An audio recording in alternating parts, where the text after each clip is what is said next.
Hey there, Internet friends. Trevor Starkey here with another episode of TV Thursday.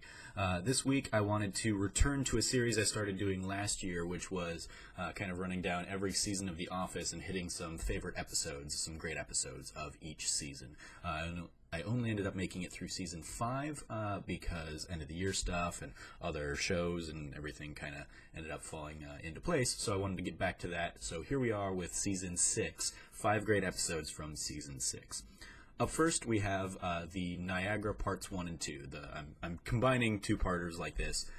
Niagara, of course, is the Pam and Jim wedding, filled with wonderful office moments, from Jim being the one in Part 1 to accidentally announce Pam's pregnancy, to the shame of Pam's Meemaw after everybody was concerned that Michael was going to spill the beans. It ends up being Jim, and he kind of gets all flustered about it, but it all works out.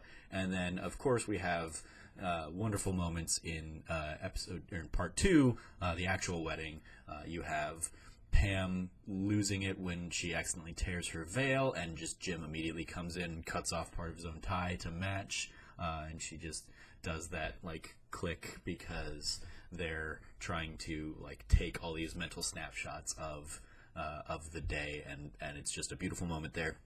Of course, you have Plan C, which ends up being them running off to get married on the Maid of the Mist ferry. And then, of course, the very of the times recreation of the wedding viral video. I can watch this episode endlessly and just always kind of dream of my own little happily ever after. Second episode I want to highlight is Double Date. One of the great subplots that came out of the Jim and Pam wedding episodes was the revelation that Pam's mother, Helene, and Michael ended up really hitting it off. And you have a few episodes there where, Pam's very against it and doesn't want them to be dating, but eventually she finally comes around in this episode, and they have the titular double date between Jim and Pam and Helene and Michael. But of course, Michael learns that Helene is 58, it's her 50th birthday, and becomes kind of super self-conscious about that, and realizes that he wants to grow old with somebody, and she's already done and seen all the things that he wants to still do. So he breaks up with her on her birthday, and Pam becomes furious.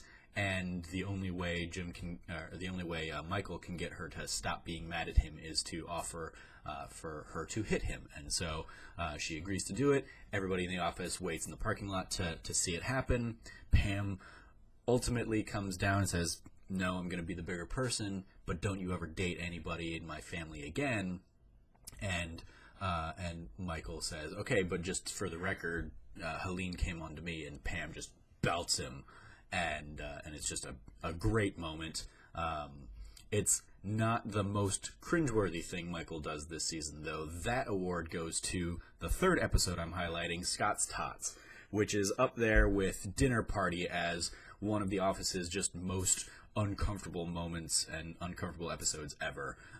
Years ago, Michael was incredibly naive and promised all these little students in school that if they, did well in school, that he would pay for their college tuition. And it's 10 years later now, and the time has come to cash in. And it's just a pitch-perfect scene with all these students saying that because you believed in us, because you committed to this, you helped us turn our lives around, and, we're all doing better than anybody else in our class and all that kind of stuff.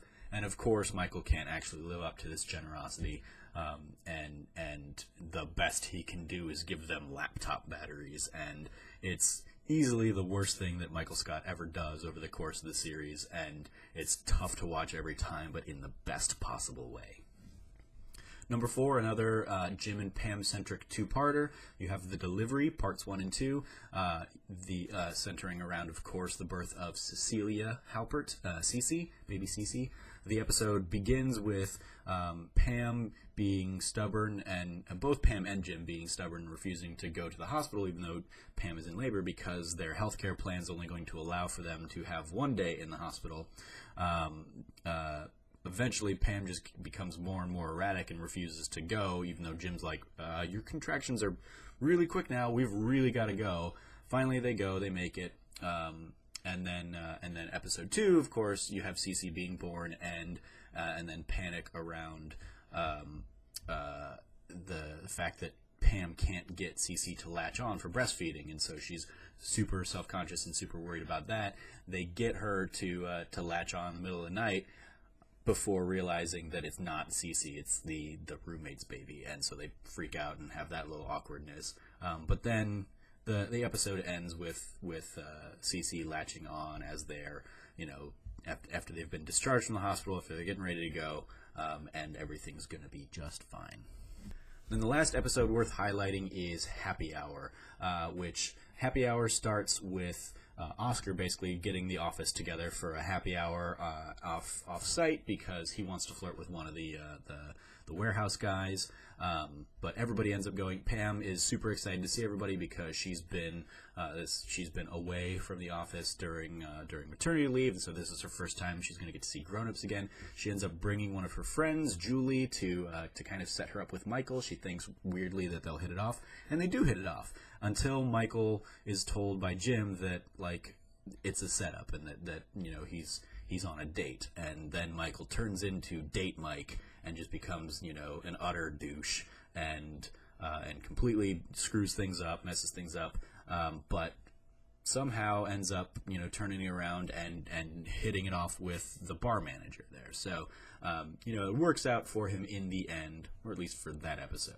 That ends up going off the rails a few episodes down the line, but just the idea of Date Mike and Michael having yet another persona kind of within him to just come out and just be an uncomfortable jerk is just another great asset that Steve Carell brought to the show. So those are 5 episodes I wanted to highlight from The Office Season 6. Let me know what some of your favorites are in the comments below. As always, I've been your host, Trevor Starkey from TrevorTrove.com. You can follow me at SnarkyStarkey on Twitter. And until next time, from here at the Trove, treasure your friends.